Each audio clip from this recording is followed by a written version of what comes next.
Chart patterns actual में human behaviour को दर्शाते हैं। Chart patterns majority of traders and investor की नॉलेज एंड उस नॉलेज पर आधारित डिमांड और सप्लाई को इंडिकेट करते हैं, जिसमें किसी भी प्रकार की एनालिसिस, चाहे वह फंडामेंटल एनालिसिस हो या टेक्निकल एनालिसिस की गई हो। और जब इन्हीं एनालिसिस के बेस पर किसी स्टॉक या स्क्रिप्ट में जब किसी पर्टिकुलर प्राइस पर इन्वेस्टर्स और ट्रेडर्स द्वारा बाइंग और सेलिंग पोजीशंस एग्जीक्यूट की जाती हैं, और जब majority of traders and investors उस प्राइस बैरियर को फॉलो करते हैं, तो वह प्राइस एक सपोर्ट या रेजिस्टेंस के रूप में उभर कर आती है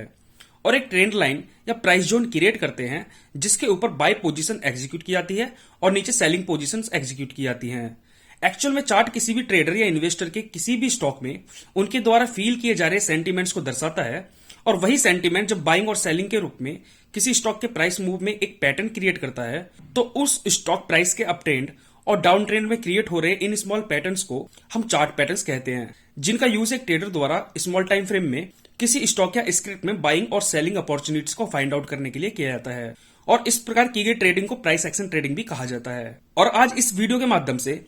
हम चार्ट पैटर्न्स के बेसिक्स और उनके कंसेप्ट्स को समझेंगे और साथ में उनके डिफरेंट टाइप्स और बिहेवियर को सीखेंगे। तो चलिए शुरू करते हैं। नमस्कार ट्रेडर्स और इन्वेस्टर्स, मैं हूं सुनील शर्मा और आप देख रहे हैं आपका अपना यूट्यूब चैनल ट्रेडर्स सीक्रेट। तो जिन्होंने अभी तक हमारे चैनल को सब्सक्राइब नहीं किया है, कृपया भी सब्सक्राइब कीजिए और लाइक कीजिए, शेयर कीजिए और बेल आइकन को भी दबाइए, ताकि हमारी नई वीडियोस का नोटिफिकेशन आपको सही समय पर मिलता रहे। Types of chart patterns.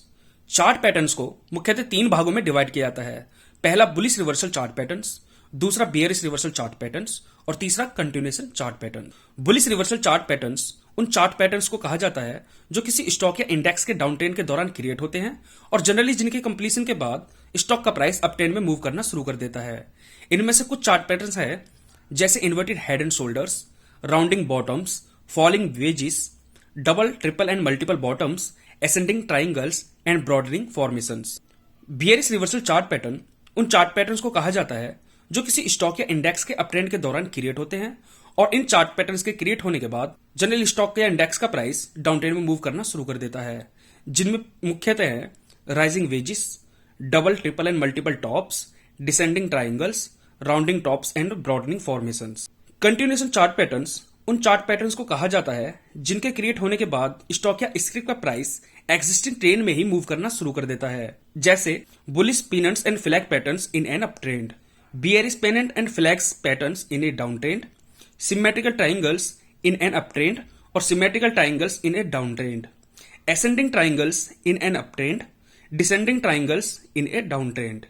falling wedges in an uptrend, rising wedges in a downtrend etc. अधिकांश चार्ट पैटर्न्स कंसोलिडेशन पैटर्न्स माने जाते हैं, क्योंकि ज्यादातर चार्ट पैटर्न्स में किसी भी स्टॉक का प्राइस ब्रेकआउट या ब्रेकडाउन से पहले उसके प्राइस रेंज में डिक्रीमेंट ऑफ प्राइस रेंज को शो करता है, जिसे कंसोलिडेशन कहा जाता है। लेकिन कुछ चार्ट पैटर्न्स जैसे वी टॉप या वी बॉटम और रेक्टेंगल चार्ट पैटर्न्स में स्टॉक में प्राइस रेंज कंसोलिडेट न कर सेम रेंजेस में या ज्यादा रेंजेस में मूव करता है। दोस्तों, चार्ट पैटर्न को शुरू करने से पहले हमें कुछ इंपॉर्टेंट पॉइंट्स को समझना चाहिए, जिनकी जरूरत चार्ट पैटर्न्स को यूज करने के लिए एक ट्रेडर को पड़ती है।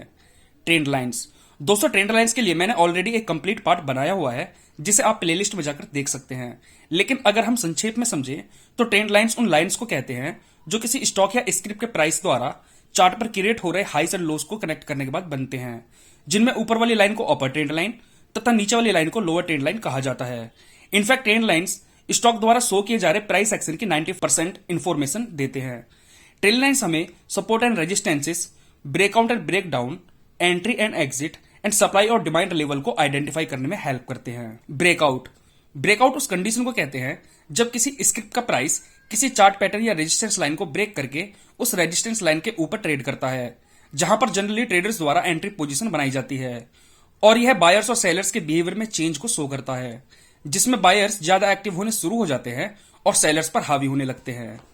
ब्रेकडाउन उस कंडीशन को कहते हैं जब किसी स्क्रिप्ट का प्राइस किसी चार्ट पैटर्न या सपोर्ट लाइन को ब्रेक करके उस सपोर्ट लाइन के नीचे ट्रेड करता है, जहां पर जनरली ट्रेडर्स द्वारा सेलिंग पोजीशन बनाई जाती है, और यह भी बायर्स और सेलर्स के बिहेवियर में चेंज को शो करता है, जिसमें सेलर्स ज्यादा एक्टिव होने शुरू हो जाते हैं और बायर्स पर हावी होना शुरू हो जाते हैं।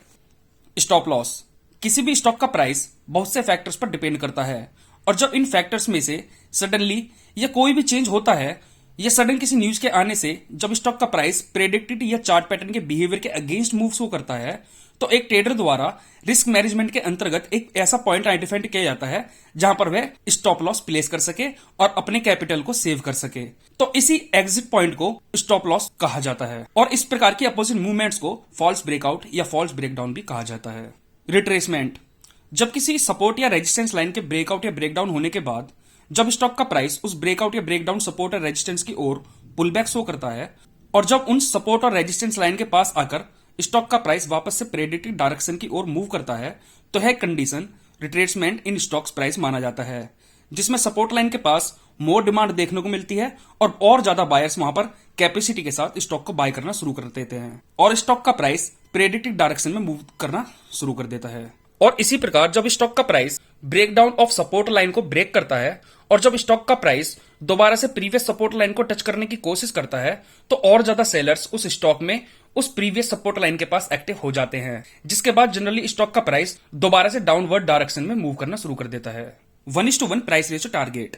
जनरली सभी चार्ट पैटर्न्स के कंप्लीशन के बाद यह ब्रेकआउट या ब्रेकडाउन के बाद स्टॉक का प्राइस टारगेट चार्ट पैटर्न्स के स्टार्टिंग में स्टॉक के प्राइस द्वारा बनाए गए लो एंड हाई के बीच के डिफरेंस के बराबर रखा जाता है, इसलिए इसे 1:1 प्राइस टारगेट कहा जाता है। वॉल्यूम ड्यूरिंग कंसोलिडेशन, किसी भी स्टॉक या स्क्रिप्ट में प्राइस के कंसोलिडेशन के दौरान डिक्रीमेंट इन वॉल्यूम नोटिस किया जाता है। मतलब जब स्टॉक का प्राइस कंसोलिडेट कर रहा होता है तो उस दौरान स्टॉक में कम ट्रेडर्स पार्टिसिपेट करते हैं और चार्ट पैटर्न्स के ब्रेकआउट या ब्रेकडाउन होने का वेट करते हैं और जब स्टॉक का प्राइस चार्ट पैटर्न को ब्रेकआउट या ब्रेकडाउन करता है तो ट्रेडर्स उस समय एंट्री पोजीशंस बनाना शुरू कर देते हैं, जिसके कारण हायर वॉल्यूम्स में बाइंग और सेलिंग देखने को मिलती है। तो इसे वॉल्यूम चेंज को चार्ट पैटर्न के साथ कोरिलेट किया जा सकता है और ट्रेडिंग में यूज किया जा सकता है। साइकिल एम्पलीट्यूड, जब किसी अपट्रेंड या डाउन ट्रेंड के दौरान स्टॉक के प्राइस मूवमेंट का साइकिल एम्पलीट्यूड डिक्रीज होता है तो यह अर्ली इंडिकेशन होता है स्टॉक के प्राइस में रिवर्सल होने का। जैसे जब किसी अपट्रेंड के दौरान स्टॉक का प्राइस स्मॉलर साइकिल्स क्रिएट करने लगता है